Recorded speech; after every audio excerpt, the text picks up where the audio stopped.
નમસ્કાર વિદ્યાર્થી મિત્રો, હું રોહિત સોંદરા ફરી એક નવા સેશન સાથે તમારી સાથે આવી ગયો છું. અને મિત્રો, આપણે એસટીઆઈ જીપીએસસી એસટીઆઈ એટલે કે રાજ્ય વેરા નિરીક્ષકની જે 323 જગ્યાઓ છે એની આજે ફૂલ નોટિફિકેશન પણ જીપીએસસી એ જાહેર કરી દીધી છે અને ફોર્મ ફિલિંગ પણ આજે ચાલુ થઈ ગયા છે. તો હવે આનું ફોર્મ કઈ રીતના ભરવું એના માટે જ આ સેશન હું લઈને આવ્યો છું. ઘણા વિદ્યાર્થી મિત્રો છે ભાઈ કે આનું ફોર્મ સાહેબ કઈ રીતના ભરવું, તો એના માટે જ આ સેશન છે. હવે ફોર્મ ફિલિંગમાં એવું છે કે આ ફોર્મ ફિલિંગ માટે એવું જરૂરી નથી કે ભાઈ પીસી લેપટોપ જ જરૂરી છે. તમે તમારા ઘરે બેઠા તમે મોબાઈલમાં પણ ફોર્મ ફિલિંગ કરી શકો અને એ સ્ટેપ બાય સ્ટેપ કઈ રીતના ભરવું એના માટે જ આ સેશન છે. તો થોડુંક બેઝિક આપણે જોઈ લઈએ કે ભાઈ આ ભરતી છે એ જીપીએસસી દ્વારા આવેલી છે. જીપીએસસીમાં રાજ્ય વેરા નિરીક્ષક વર્ગ 3 ની આ નોકરી છે. કુલ 323 જગ્યાઓ, ગયા 2024માં 300 જગ્યા હતી. આ વખતે જગ્યામાં વધારો, 23 જગ્યાનો વધારો આવ્યો છે.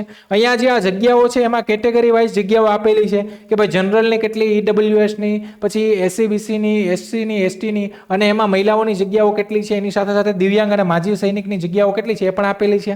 આગળ વાત કરીએ તો કે આમાં વય મર્યાદા કેટલી છે, તો કે વય મર્યાદા તમારી 17+10 કાઉન્ટ થશે.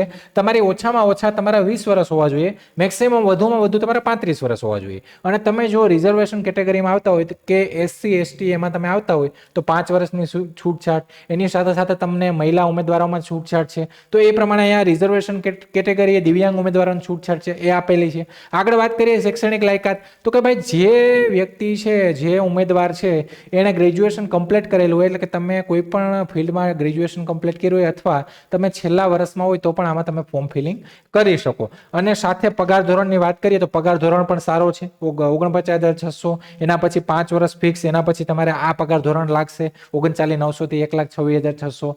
હવે આમાં પરીક્ષાની રૂપરેખા, તો કે ભાઈ હમણાં ડીવાયએસઓ આપી, આપણે રેવન્યુ તલાટી આપી, એઝ ઇટ ઇઝ એવું જ છે. અહીંયા પહેલા પ્રિલિમ પરીક્ષા આવશે, આ ક્વોલિફાઈંગ છે. પછી તમારી મુખ્ય પરીક્ષા આવશે, આ ડિસ્ક્રિપ્ટિવ છે. પ્રિલિમ પરીક્ષામાં 200 ગુણ 2 કલાક, 200 ગુણનો 2 કલાકમાં તમારે એમસીક્યુ આવશે.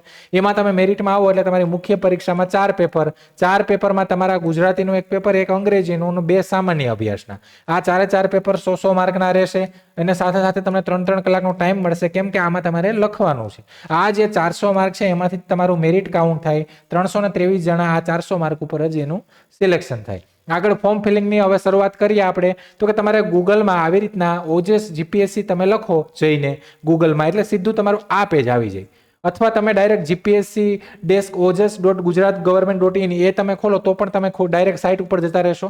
પણ ઇઝીલી આ પણ ઇઝી છે કે તમારે ગૂગલ ઉપર આવી રીતના કરો એટલે આની ઉપર ક્લિક કરો એટલે તમારું આ હોમ પેજ આવી જાય. અથવા તમે ડાયરેક્ટ સાઇટ ખોલીને પણ અહીંયા આવી શકો. અહીંયા તમારે આ ઓનલાઈન એપ્લિકેશન છે એની ઉપર ક્લિક કરવાનું છે એટલે તમારે આવી રીતના ઓપ્શન આવશે 3. આ 3માં એપ્લાય નામનું જે ઓપ્શન છે એની ઉપર ક્લિક કરવાનું છે. એપ્લાય ઉપર તમે ક્લિક કરી દો. એપ્લાય ઉપર ક્લિક કરો એટલે કે ભાઈ જીપીએસસીમાં હાલમાં કઈ કઈ ભરતીના ફોર્મ ભરાય એ બધી ભરતીઓ અહીંયા આવશે. આપણે કોનું ભરવાનું છે, આપણે એસટીઆઈનું એટલે સ્ટેટ ટેક્સ ઇન્સ્પેક્ટરનું ભરવાનું છે અહીંયા. તો એમાં જાઓ, એની લાઈનમાં જતું રહેવાનું છે. એપ્લાય ઉપર ક્લિક કરો. અહીંયા એપ્લાય ઉપર ક્લિક કરશો, કોઈ એમ કે મારે નોટિફિકેશન વાંચવી આખી, તો અહીંયા ડિટેલ ઉપર ક્લિક કરો એટલે તમને એડવર્ટાઇઝમેન્ટ મળી જશે. પણ આપણે અહીંયા એપ્લાય કરીએ છીએ, એપ્લાય ઉપર ક્લિક કરો. એપ્લાય ઉપર ક્લિક કરશો એટલે આવી રીતના આવશે. સ્ટેટ ટેક્સ ઇન્સ્પેક્ટર આવ્યું છે, હા બરાબર છે ભાઈ, બીજું ભૂલથી તો મેં સિલેક્ટ નથી કર્યું ને, બરાબર છે. એપ્લાય ઉપર અહીંયા ફરીથી એપ્લાય નાવ ઉપર ક્લિક કરી દો. એપ્લાય નાવ ઉપર ક્લિક કરો એટલે તમારે આ પેજ ખુલે.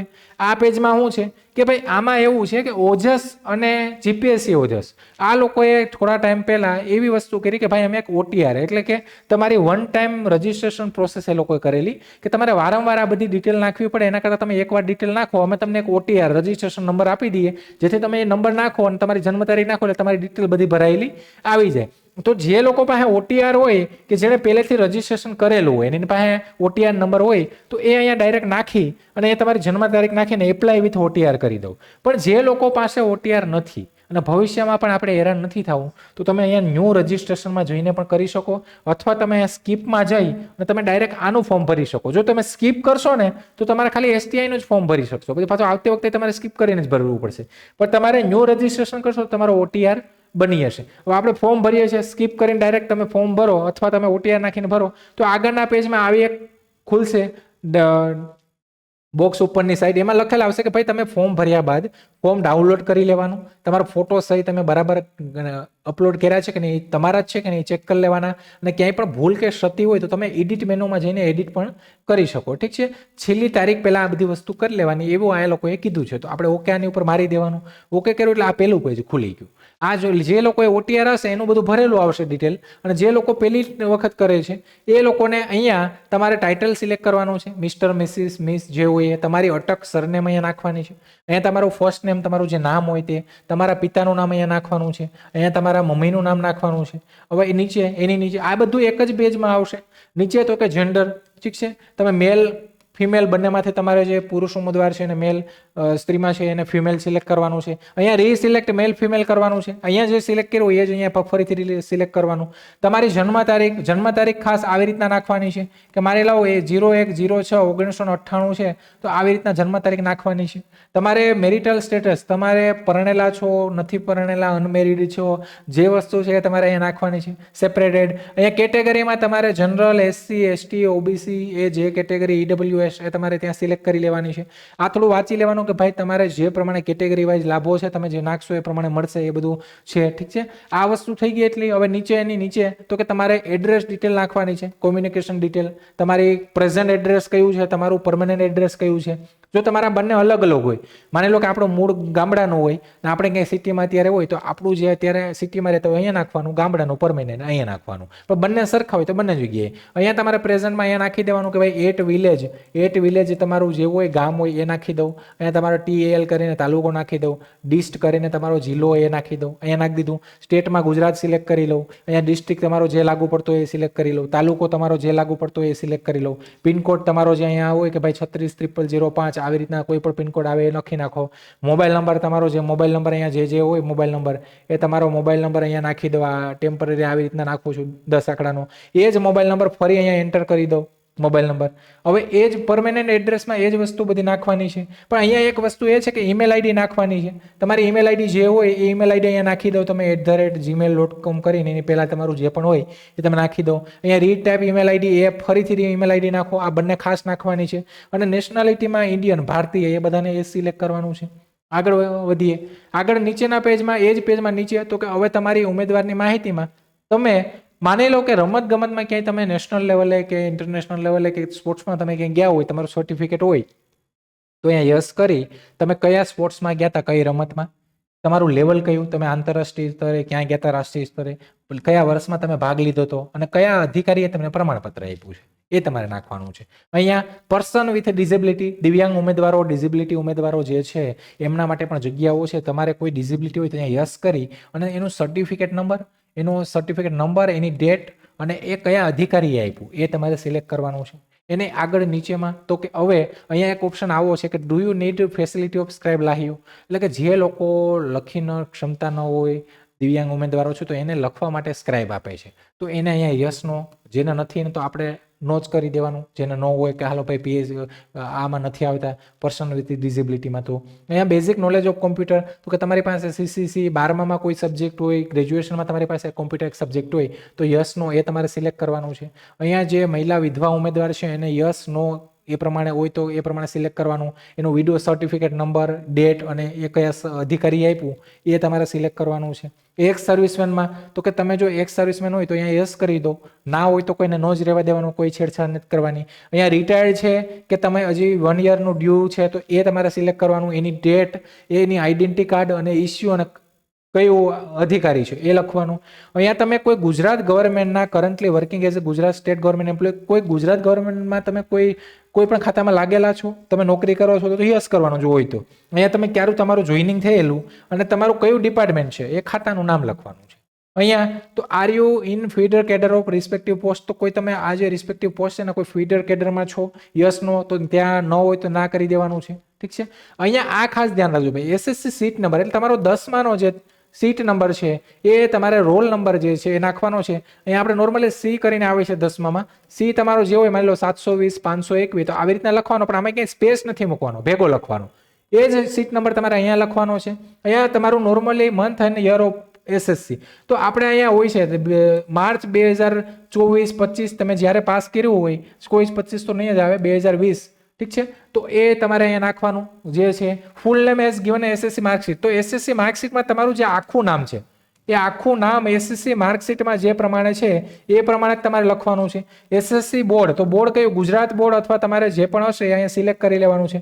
ગુજરાત બોર્ડ અથવા તમારે કોઈ પણ બીજું બોર્ડ હોય તો એ સિલેક્ટ કરવાનું. તમારું પૂરેપૂરું નામ આ એસએસસીમાં છે એ પ્રમાણે જ નાખજો. એની નીચે તો કે ભાષાની માહિતી, તો ભાષાની માહિતીમાં 3 ભાષાઓ છે, અંગ્રેજી, હિન્દી અને ગુજરાતી. તો આમાં ત્રણેયમાં કંઈ નહીં, તમારે ટીક માર્ક આવી રીતના કરી દેવાના છે કે ભાઈ તમે રીડ એટલે કે વાંચી શકો છો, રાઇટ એટલે લખી શકો છો, સ્પીક એટલે બોલી શકો છો. એ તમારે ક્લિક કરી દેવાનું છે. આગળ એની નીચે તો કે ભાઈ હવે ફોટો અપલોડ કરવાનો છે, તમારો પાસપોર્ટ સાઇઝનો ફોટો અને તમારે સાઇન અપલોડ કરવાની છે.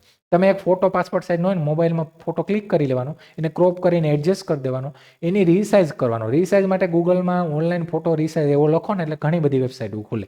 એમાં જઈને ફોટો તમે ડ્રોપ કરો, કેટલા કેબી જોઈએ તો કે 15 કેબી. તો 15 કેબીનો ફોટો એ થઈ જાય પછી અહીંથી અપલોડ, અહીંયા ચૂઝ ફાઇલમાં તમે જાઓ, તમારા મોબાઈલમાં જ્યાં ફોટો પડ્યો હોય કે પીસી લેપટોપમાં પડ્યો ત્યાંથી સિલેક્ટ કરી અપલોડ કરો એટલે તમારો ફોટો અહીંયા આવી જાય. અહીંયા ઠીક છે. તમે સાઇનમાં એવી રીતના સિલેક્ટ કરીને અપલોડ કરો એટલે તમારે અહીંયા સાઇન આવી જાય. જોઈ લેવાનું કે ભાઈ બરાબર છે કે નહીં મેં અપલોડ કર્યું એ. આ વસ્તુ થઈ ગઈ. પછી એની નીચે તો કે હવે તમારે એજ્યુકેશન ડિટેલ એટલે કે તમારી શૈક્ષણિક લાયકાત તમારે નાખવાની છે. શૈક્ષણિક લાયકાત એટલે કે તમારે જે એજ્યુકેશન ડિટેલ છે એમાં તો અહીંયા એજ્યુકેશન ડિટેલ જે છે તમારી એમાં અહીંયા જો અપિયર્ડ ઇન લાસ્ટ યર તો કે છેલ્લા વર્ષમાં તમે હોય, છેલ્લા સેમેસ્ટરમાં હોય તો એના માટે આ સિલેક્ટ કરવાનું. જેને કમ્પ્લીટ કર્યું એને આ સિલેક્ટ કરવાનું. 2 ઓપ્શન છે, જેનું કમ્પ્લીટ થઈ ગયું ગ્રેજ્યુએશન એની નીચેનું. અહીંયા તમારા ટકાવારી કેટલી છે એ અહીંયા ગ્રેડ, જો તમે ગ્રેડ સિસ્ટમ હોય તો ઠીક છે, બાકી તમારે અહીંયા નોટ એપ્લિકેબલ કરી નાખવાનું. ઠીક છે. અહીંયા ક્લાસ તો ક્લાસમાં ડિસ્ટ્રિક્શન ફર્સ્ટ ક્લાસ, 70 ની ઉપર ડિસ્ટ્રિક્શન, 60 ની ઉપર ફર્સ્ટ ક્લાસ, તો એ અહીંયા કરવાનું. એક્ઝામ બોડીમાં તમે કઈ યુનિવર્સિટીમાં કર્યું એનું નામ લખવાનું. અહીંયા યુનિવર્સિટીનું નામ લખવાનું છે. ઠીક છે. યુનિવર્સિટીનું નામ અહીંયા મેન્શન કરવાનું છે. અહીંયા તમારે સ્ટેટ જે રાજ્યમાં કર્યું હોય અને જે વર્ષમાં તમે કરેલું હોય આ ખાસ ધ્યાન રાખજો ભાઈ. આની ઉપર તમને એક્ઝામ આપવા મળે છે. આ જ એની મેઇન ક્વોલિફિકેશન છે. હવે અહીંયા એડિશનલ એજ્યુકેશન ક્વોલિફિકેશન છે. તો અહીંયા એડિશનલ એટલે કે તમે માસ્ટર કરેલું હોય કે તમે ગ્રેજ્યુએશન પછી કંઈ કરેલું હોય તો એ અહીંયા સિલેક્ટ કરે, એના પર્સન્ટેજ, એનો ક્લાસ કે ડિસ્ટ્રિક્શન ફર્સ્ટ ક્લાસ, એ એક્ઝામ બોડી તો કે કઈ યુનિવર્સિટીમાં તમે કર્યું, કયા વર્ષ, કયા રાજ્યમાં કર્યું અને કયા વર્ષમાં કર્યું એ અહીંયા નાખવાનું છે. આ વસ્તુ થઈ ગઈ. હવે અહીંયા તમારે કંઈ બીજી એના વગરની પણ તમારી પાસે કંઈ એડિશનલ હોય તો એ અહીંયા તમે એડ કરીને એમાં પણ તમે એડ કરી શકો. તો આ એજ્યુકેશન ક્વોલિફિકેશન ડિટેલ નાખી દીધી આપણે. હવે આગળ તો કે અહીંયા છે ડિવર્ડ કેન્ડિડેટ ડિટેલ. તો કે તમને કોઈ જીપીએસસી, ગૌણ સેવા પસંદગી મંડળ કે કોઈ બીજી એજન્સીએ તમારી ઉપર કંઈ પ્રતિબંધ કે એવું કંઈ લગાડેલું છે, એવું કંઈ છે હોય તો ઠીક છે, બાકી અહીંયા નો સિલેક્ટ કરી અને આ બધું એ કહે છે કે ભાઈ છેલ્લે બાહેધરી આવી કે ભાઈ મેં જે બધી માહિતી નાખી છે, રિઝર્વેશન આ તે, એ બધી મારા મુજબ અને બધી સાચી છે, ખરાઈ જ્યારે પણ એ જરૂર પડશે ત્યારે બધું આપી બરાબર કરી અને અહીંયા યસ કરી, યસ ઉપર ક્લિક કરીને આપી દઉં સેવ. જેવા સેવ ઉપર ક્લિક કરશો એટલે સીધું તમારું આ પેજ ખુલી જશે. આ પેજમાં તમારો અહીંયા ફોટો આવી જશે. અહીંયા ફોટાની સાથે સાથે અહીંયા તમારું નામ આવી જશે, તમારું આખું નામ, સાથે અહીંયા તમારો જે છે અરજી નંબર આવી જશે આગળ જીપીએસસી કરીને, અને અહીંયા કન્ફર્મેશન નંબર તમારો જે છે એ કન્ફર્મેશન નંબર એ તમને મળી જશે. અને અહીંયા તમે નીચે પ્રિન્ટ એપ્લિકેશન ઓપ્શન એ આવશે કે તમારે અરજી તમે આ કરી છે એની તમારે અરજીની પ્રિન્ટ કાઢવી હોય તો એ પણ તમને નીચે ઓપ્શન મળી હશે. આ વસ્તુ એટલે કે તમે આખું ફોર્મ છે આખું સિલેક્ટ કરી અને આખું તમે ફોર્મ બરાબરનું ભરી દીધું, તમારું ફોર્મ ફિલિંગ થઈ ગયું છે. હવે આ વસ્તુ તમારે આનો મેલ આવી જશે તમને અને મોબાઈલમાં મેસેજ આવી જશે. હવે જે લોકોને ફીસ પે કરવાની છે તો જે લોકોને ફીસ પે કરવાની છે એને આપણે જ્યાં હોમ પેજ ઉપર આપણે જ્યાં અહીંયા ઓનલાઈન એપ્લિકેશનમાં ગયા હતા ત્યાં જ અહીંયા આગળ ફીઝનો ઓપ્શન છે. એમાં ઓનલાઈન પોસ્ટ ઓફિસ ચલણ એમાં જવાનું છે. એમાં તમે જશો એટલે તમારા બેક એન્ડમાં આવું પેજ ખુલશે, પ્રિન્ટ એપ્લિકેશન ફોર્મ જેવું. અહીંયા સિલેક્ટ એડવર્ટાઇઝમેન્ટમાં તમે અહીંયા સ્ટેટ ટેક્સ ઇન્સ્પેક્ટર સિલેક્ટ કરી લો, તમારો કન્ફર્મેશન અહીંયા નંબર નાખી દો, અહીંયા તમારી બર્થ ડેટ નાખી દો અને અહીંયા તમારે જે આ કેપ્ચા કોડ હશે એ અહીંયા નીચે નાખવાનો આવશે. એ નાખી અને તમે અહીંયા નીચે જો ઓનલાઈન પેમેન્ટ ફીઝ એની ઉપર ક્લિક કરવાનું છે. આપણે ઓનલાઈન પેમેન્ટ ફીઝ ઉપર તમારે ફીઝમાં જવાનું, આની ઉપર ક્લિક કરો એટલે આવું પેજ ખુલે, એમાં બધી ડિટેલ નાખી અને આ તમે ઓનલાઈન પેમેન્ટ ફીઝ ઉપર ક્લિક કરશો એટલે તમારું સીધું આવું પેમેન્ટ આવું પેજ આવશે. આ પેજમાં તમારો અહીંયા એપ્લિકેશન નંબર તમને દેખાશે, સાથે કન્ફર્મેશન નંબર દેખાશે, તમારું નામ દેખાશે, મોબાઈલ નંબર, કેટેગરી છે, જેન્ડર છે દેખાશે, એ પેવેબલ એમાઉન્ટ 100 રૂપિયા છે જે જનરલ કેટેગરી છે એના માટે તો એ દેખાશે. હવે એને તમે નીચે સ્ક્રોલ કરશો ને આ પેજને નીચે લઈ જશો ને એટલે અહીંયા નીચે તમારે છે ને પે નો ઓપ્શન આવશે, નીચે ઓપ્શન આવશે પે કરવા માટેનો, એ તમે ક્લિક કરશો એટલે આવી રીતના 100 રૂપિયા તમારી ઓર્ડર આઈડી અને તમારે ક્યાંથી પેમેન્ટ કરવું, યુપીઆઈ થી કરવું, ક્રેડિટ કાર્ડથી, ડેબિટ કાર્ડથી, નેટ બેન્કિંગથી, સ્કેન ક્યુઆર થી, તો તમારે અહીંથી ડાયરેક્ટ પેમેન્ટ થઈ જશે. તો ખાસ ભાઈ પેમેન્ટ કરી દેજો જે લોકોને પેમેન્ટ કરવાનું છે. પેમેન્ટ નહીં કરો તો તમારી એપ્લિકેશન કન્ફર્મ થઈ ગયેલી ગણાશે, પણ પેમેન્ટ વગર એ રિજેક્ટ થવાની સંભાવના કે પેમેન્ટ કરવું જરૂરી છે જે લોકોને. તો આ આખી ફોર્મ ફિલિંગની પ્રોસિજર છે, તમને કહી દીધી સ્ટેપ બાય સ્ટેપ. ફર્સ્ટ પેજમાં આખી બધી ડિટેલ નાખવાની છે, તમારું નામ, તમારું એડ્રેસ, તમારી એજ્યુકેશન ક્વોલિફિકેશન બધી ડિટેલ જોઈને ડબલ ચેક કરીને પછી જ નાખજો. આવી રીતના ફોર્મ ફિલિંગ કરવાનું છે. ફોર્મ ફિલિંગ થઈ ગયું અને તમને આ પેમેન્ટ કરી દો એટલે તમારું કમ્પ્લીટ આખું ફોર્મ ફિલિંગ થઈ ગયું. હવે આ ભરતી છે વિધિન, આમાં પ્રિલિમ્સની ડેટ આપી દીધી, મેન્સની અંદર તમને મહિના આપી દીધા. શોર્ટ ટાઈમમાં આપણે સારી તૈયારી, જગ્યાઓ પણ સારી છે. રિસન્ટલી જે પ્રિવિયસલી જે એસટીઆઈ આવેલી એનું હજી મેન્સનું રિઝલ્ટ બાકી છે, ત્યાં નવી ભરતી આવી ગઈ છે, સારી ઓપોર્ચ્યુનિટી છે. તો આના માટે સ્પેશિયલ એક બેન્ચ બી લોન્ચ કરી છે અમે લોકોએ, જીપીએસસી એસટીઆઈની સ્માર્ટ બેન્ચ, જે તમને માત્ર 999 રૂપિયામાં, એટલે કે અફોર્ડેબલ પ્રાઇસમાં તમને આ બેન્ચ મળે છે. વેલિડિટી તમારી પરીક્ષા સુધીની રહેશે. હવે આની વિશેષતા એ છે કે આમાં તમને બધા જે આખા સિલેબસના લગતા જે ટોપિક્સ છે, એના સબ્જેક્ટ છે, બધા છે 300 કલાકના રેકોર્ડેડ લેક્ચર છે, એની સાથે સાથે દરેક વિષયની તૈયારી અને બધા તમને ટોપિક ટેસ્ટ વાઇઝ, એટલે કે ટેસ્ટ પીડીએફ તમને બધી વસ્તુ મળી રહેશે, અને એ પણ માત્ર 999 રૂપિયામાં. આ તમારે ખરીદવા માટે અમારી એપ્લિકેશન ડાઉનલોડ કરવાની છે, ત્યાંથી પણ તમે આ કોર્સમાં એનરોલ કરાવી શકો. અથવા તમારે કંઈ ડાઉટ, મૂંઝવણ, કંઈ પણ ક્વેરી હોય તો અમારા હેલ્પલાઇન નંબર જે છે એની ઉપર તમે કોલ કરી અને ત્યાંથી પણ તમે માહિતી મેળવી શકો છો. તો આશા રાખું છું કે તમને જે માહિતી આપી હોય, ફોર્મ ફિલિંગ ભાઈ જેમ બને વહેલી તકે કરી દેજો, અને છેલ્લી તારીખ સુધી જતા નહીં, કેમ કે છેલ્લે સાઇટ હેંગ લોડ થવાના ચાન્સીસ રહી છે. તો જેમ બને વહેલી તકે ફોર્મ ફિલિંગ કરી દેજો, ઠીક છે. તો આશા રાખું છું કે તમને આ માહિતી મળી હશે, એનાથી તમે સંતુષ્ટ રહેશો. અને ફોર્મ ફિલિંગ ભાઈ મોબાઈલ, પીસી અને કોમ્પ્યુટર જેમ બને વહેલી તકે કરી દેજો, ઠીક છે. તો રજા લઉં છું. જય હિન્દ, જય ભારત.